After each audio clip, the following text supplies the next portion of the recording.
All right, good afternoon, everyone. I hope that you had a lovely spring break and that you used it as an opportunity to study for your test coming up. Um, I know it's too soon to be talking about a test, but hopefully you guys recall before spring break, you guys were supposed to take your Unit 3 Managing Financial Risk test. But because there were some schedule switches and whatever, I had to reschedule it, right? So these next 3 days of school, the 21st, 22nd, and 23rd, are going to be all virtual, just so that that's clear for everyone. Um, so I figured that you guys have had all of spring break to study, but maybe you still need a refresher from me. So I figured what we could do right now is just kind of go over the review guide together so that way we're totally prepared, and then you guys can take the test come Thursday, the 22nd. All right, so let us start taking a look.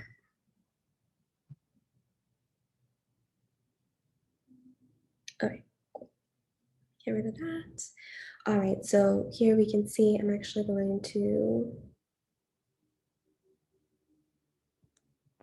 there we go, so that there's more visibility on the screen. So as you can see, Unit 3, Managing Financial Risk, this is our review guide. The first part of the review guide is just vocab. So this is stuff that you guys should know just for the sake of knowing it, right? For life in general, please keep note of these things.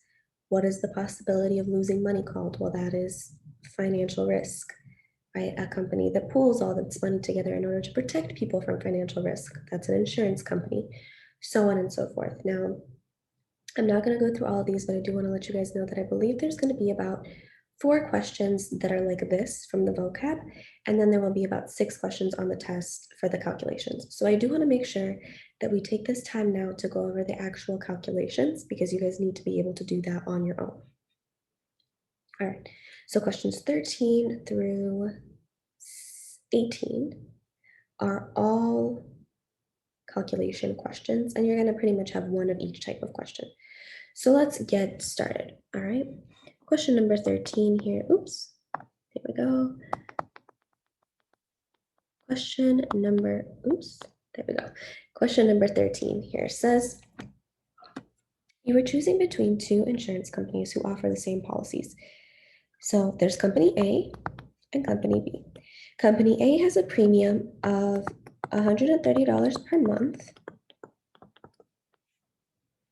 and company B, oops, and a deductible, sorry, of $450.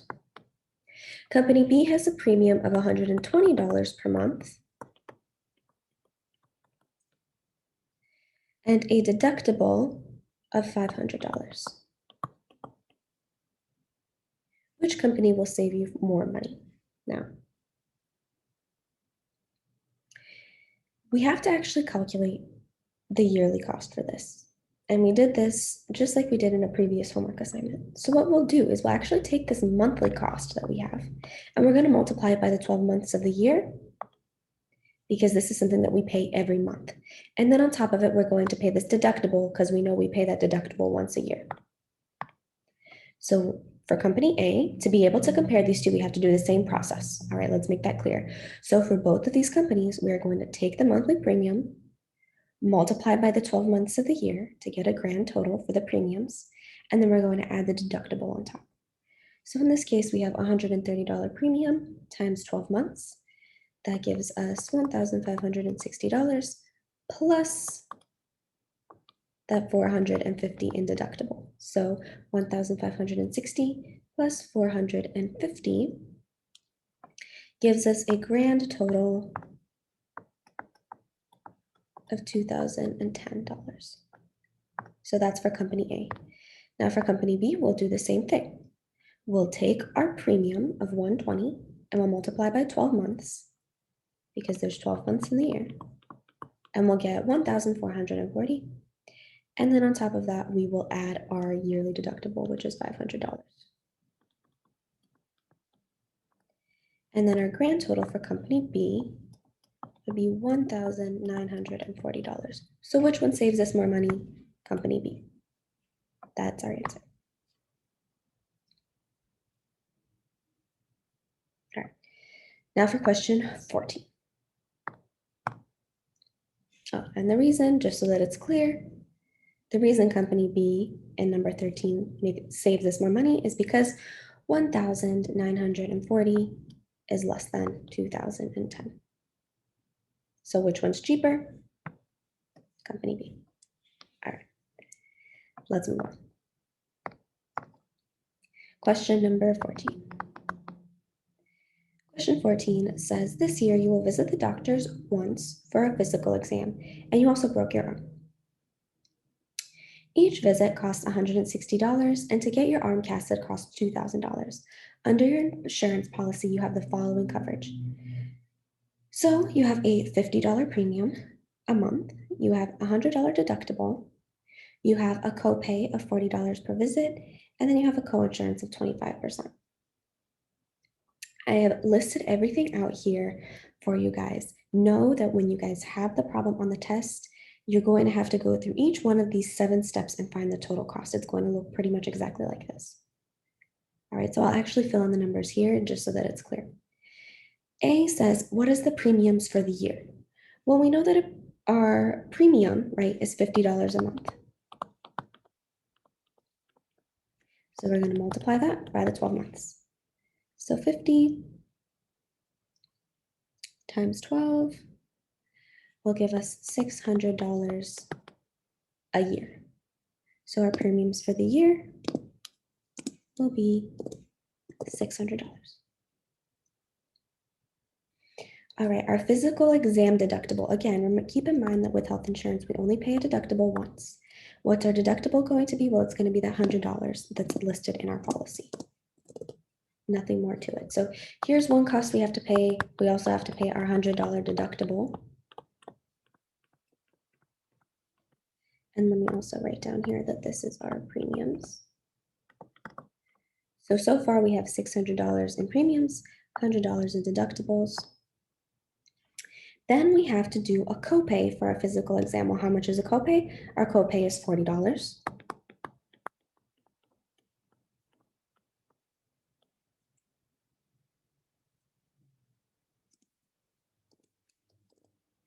And then we have to find the coinsurance. Well, how do we do coinsurance? Well, coinsurance is a percentage of the remaining amount. If we know that each cost at the doctor, at each visit at the doctor costs us $160, and we know that we already paid $40 in copay, right? So this is the cost. This was how much we paid in copay. How much is left? Well, we'll just subtract. $120 is left. Someone needs to pay this. And the insurance company is saying, well, we have to pay 25%. And the insurance company will pay the other 75%. So we'll pay 0.25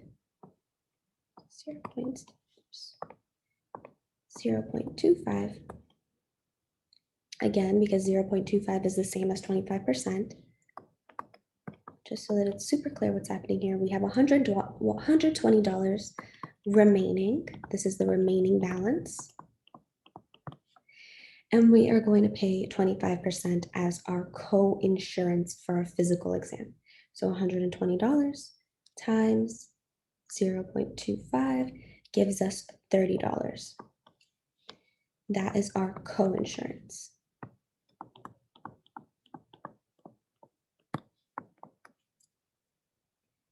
For our physical exam. All right. Then we also know that we had a broken arm and we had to get a cast for it, right? We don't have to pay a deductible for this broken arm. We already paid the deductible for the year, but we do have to pay copay for this broken arm and we do have to pay coinsurance. Well, what's copay? Copay is another $40. And again, when we were calculating this up here, this $100, $40, and $30, this right here was for our first physical exam. Then this other next set of numbers here, let me write this in a different color so that it's clear. This was our exam, our physical exam. Now we're going to take a look at the broken arm, just so that it's clear. Okay, cool.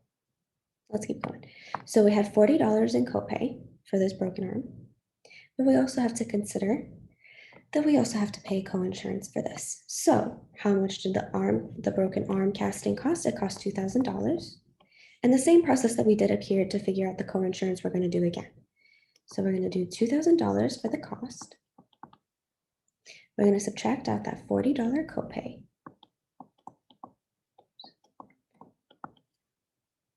There we go. And you're going to get, what is that at the top of my head? 1960? Let me double check. 1960. So $1,960 is the remaining balance. Someone has to pay that. Again, the insurance company said we pay 25%, they'll pay 75%. So we're going to calculate our percentage, which is 0.25. So we're going to take that number, multiply by 0.25, and this is how much we'll pay in copay, which is going to give us $490. So this is our coinsurance. So what was our arm cast copay? Again, just $40. What was our coinsurance for the arm casting? It was $490. And now to find the total cost, we just have to add all of these together. So 600 plus 100 plus 40 plus 30 plus another 40 plus 490. And we will get a grand total cost of $1,300. So that's for all of our health insurance, for all of our copays, our deductibles, the broken arm, and everything like that. We will pay $1,300. Cool. So keep in mind that this problem does have several steps, but here are all the numbers that we needed to add together. So we added our premiums. Here, I'll start them. We added our premiums, our first deductible, our first copay, our first coinsurance, our second copay, and then our second coinsurance. So here's A, B, C, D, E, and F that are listed on the review guide for you. And you will do the exact same process on the test. Different numbers, of course.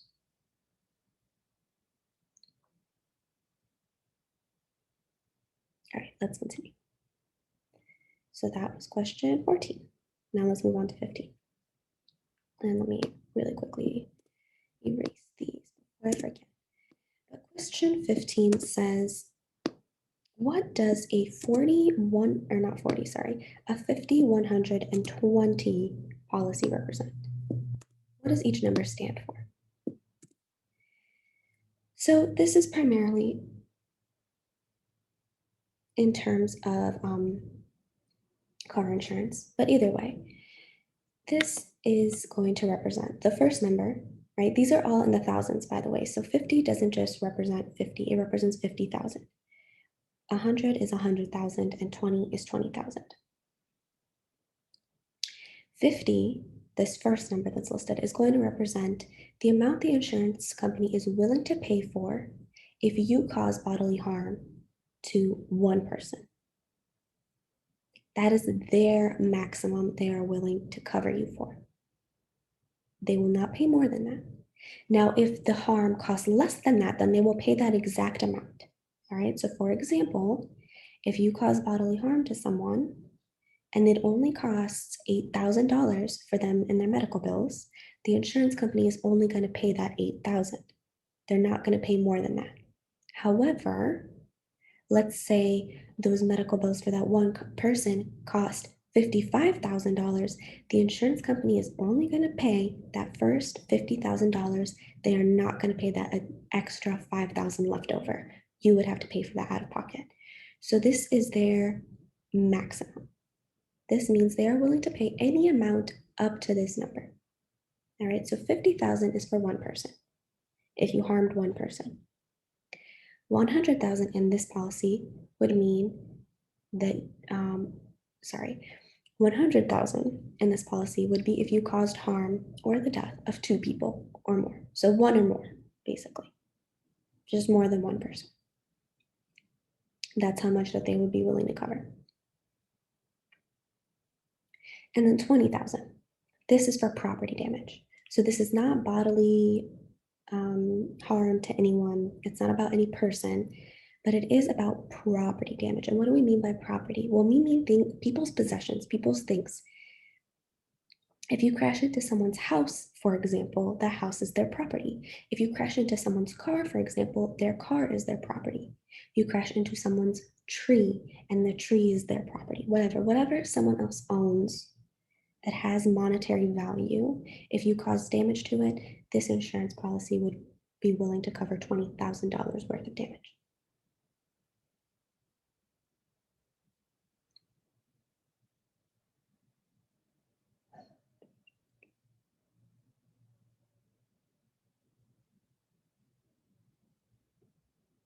Oops. Okay, I don't know what happened there. So let's move on to A, B, and C.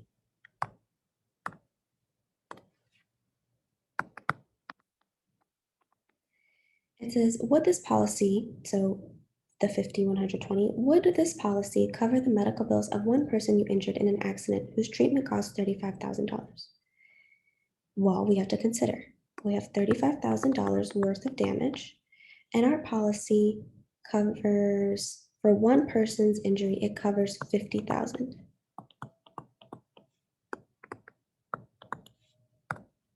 Well, because 35,000 is less than 50,000, they would cover it, right? This is the max, and our damage is less than the maximum. So yes, the insurance company would cover those medical bills. So for A, it's yes. What about for B? Would this policy cover the cost of you totaling someone's car that is worth $45,000? Again, what does totally mean? Totally means that this car is not drivable. It is not worth it to fix. The car is completely damaged. This person needs a new car, right? Their car was worth $45,000. So that is how much money they are losing out now that their car is damaged. $45,000 worth of property damage.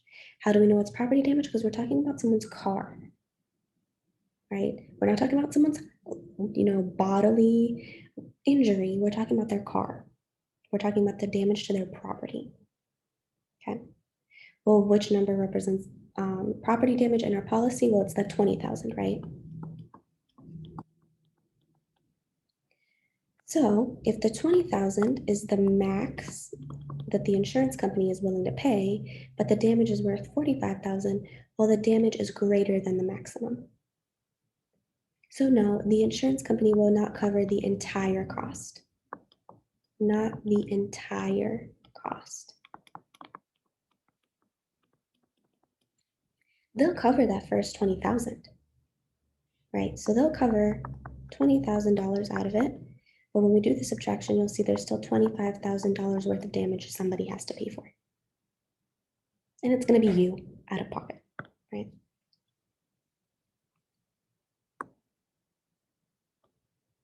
All right. And C. If you injured multiple people in an accident and their bills total $123,000, the insurance will pay they will pay the limit listed above. Sorry. What is the remainder of the bill that you have to pay out of pocket? Well, it says here, right, the damage is $123,000. And the maximum that the insurance company is willing to pay for bodily harm to more than one person is $100,000. That second number listed. So how much money are you going to have to pay? Well, you'll have to pay the difference. So quite literally, we'll do subtraction and find the difference. So when we subtract all these zeros out, right, you'll be left with $23,000 that you will have to pay out of pocket. So there's your answer, $23,000. So the injuries cost $123,000. The insurance company will cover that first $100,000 but that extra $23,000 you will have to pay out of pocket yourself.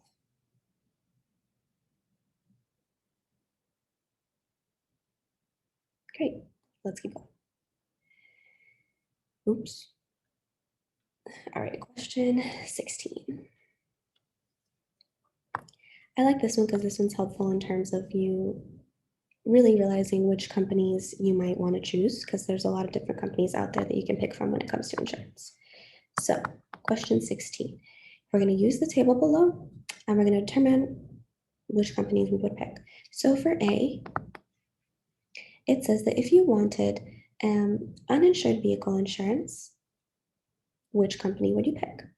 This one's pretty straightforward. We see that company A here and company B are listed, and we also see that there's basic liability, additional liability with $1,000 deductible, additional liability with $500 deductible, and additional liability with $250 deductible. And then there's also uninsured vehicle, emergency road service, and medical coverage listed. So if you wanted uninsured vehicle insurance, which company would you pick? Well, we'll take a look. Uninsured vehicle, company A, that costs $40 a month. Company B, company B doesn't offer it. That doesn't mean it's free. That means they do not offer it.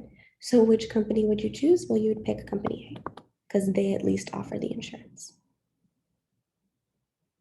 So this is why it's important to take a look at the different insurance companies, because they all have different types of coverages that they provide.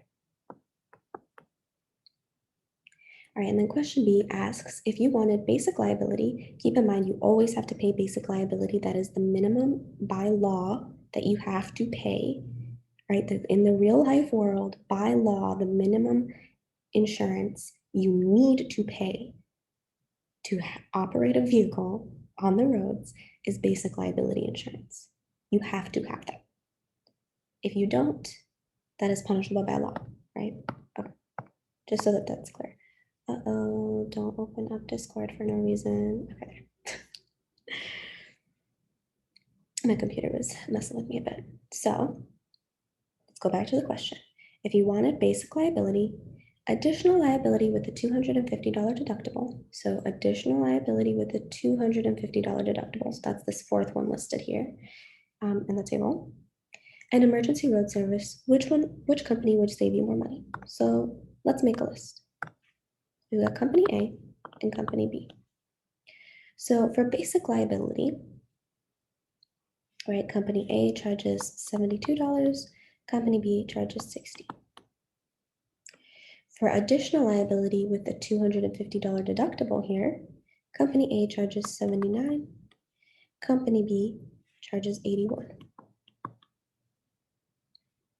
For emergency road service, company A charges $15, company B charges $17. That's it. That's all that's listed. Great. So now to find out which option is cheaper, we'll find the grand total for each company and we'll see. So for company A, let's just do the addition. So $72 plus $79 plus $15 gives us a total of $166. And for company B, we'll do $60 plus 81 plus 17 for a total of 158. So which of the two is cheaper? Well, 166 is greater than 158, so company B is cheaper. Their value is smaller. So there you go. Your answer for 16B is company B. All right, now let's switch gears and start taking a look at stocks. That's enough of insurance.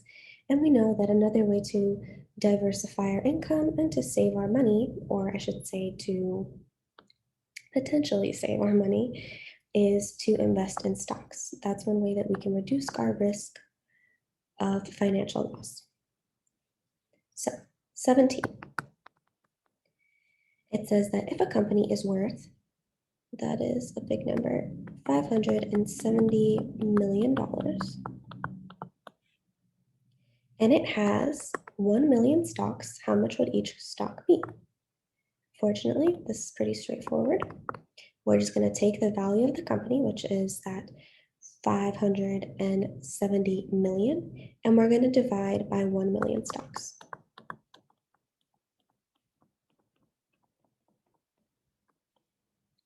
Go ahead and plug this into the calculator. So 500, and I mean, you could just cross out the zeros, but we'll plug it into the calculator just to be safe.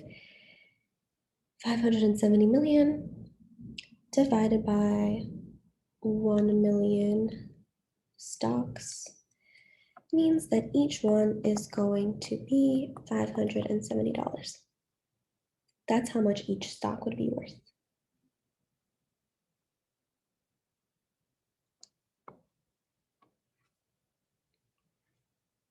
Pretty straightforward. Just take the total worth of the company, divide it by the number of stocks, and you'll find out how much each stock costs, or the value of each stock. All right. Now let's try question number 18, because this one's going to be a little bit more involved, and then we'll be done. So, question 18 says, you buy 10 stocks from company 1 that cost $3 each. All right, cool. So we've already spent $30. But right now, I'm just going to make a chart just so that we kind of know what's going on. So I'm going to write down action, whether we bought or sold a stock. I'm going to ask the number of stocks.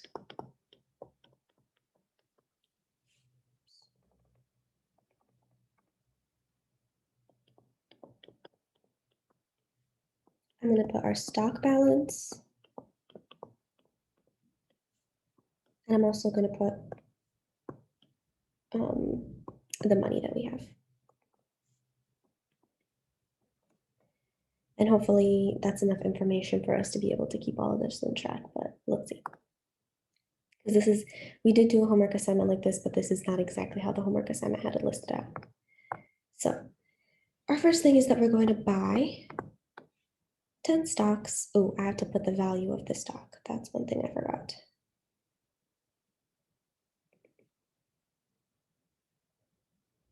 Okay, let me erase all of this.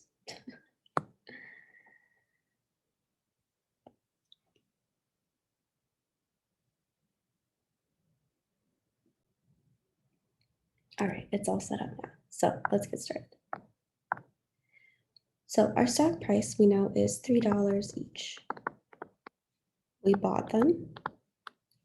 How many did we buy? We bought 10 of them. So how many stocks do we currently have? We have 10 because we just bought 10. And how much money do we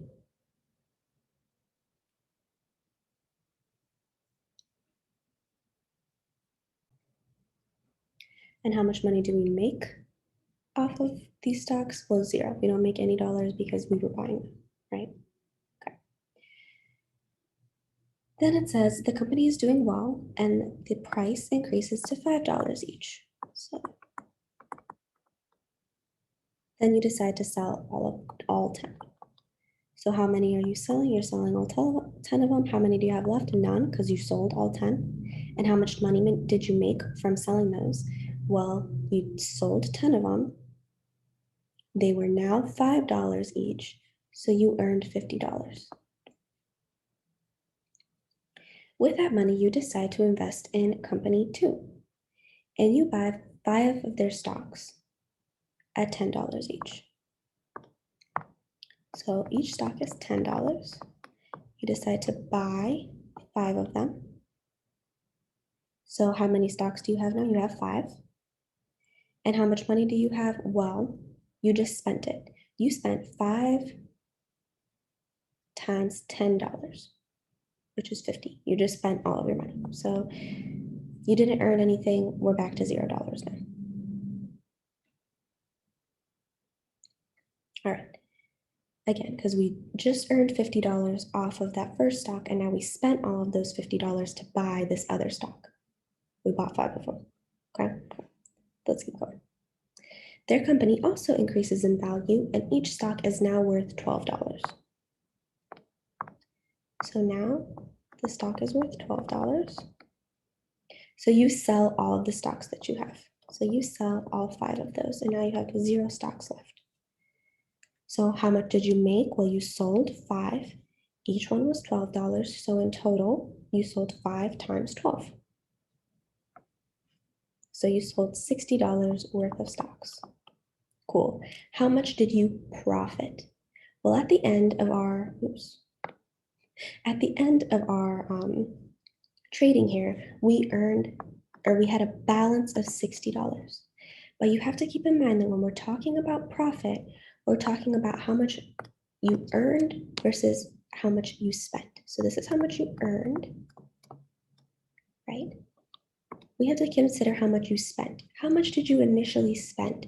Well, you initially spent 3 times $10. You initially spent $30 on all of these stocks.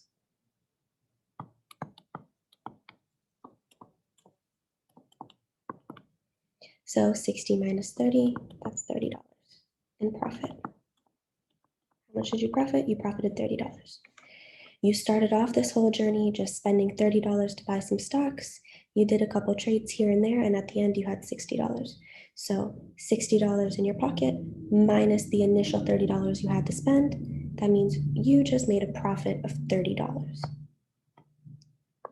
And I'm gonna do that in light blue so that it's even clearer. And there we go. So keep in mind that when I ask you how much you profit, you have to do how much you earned minus how much you spent. That is a formula to keep in mind.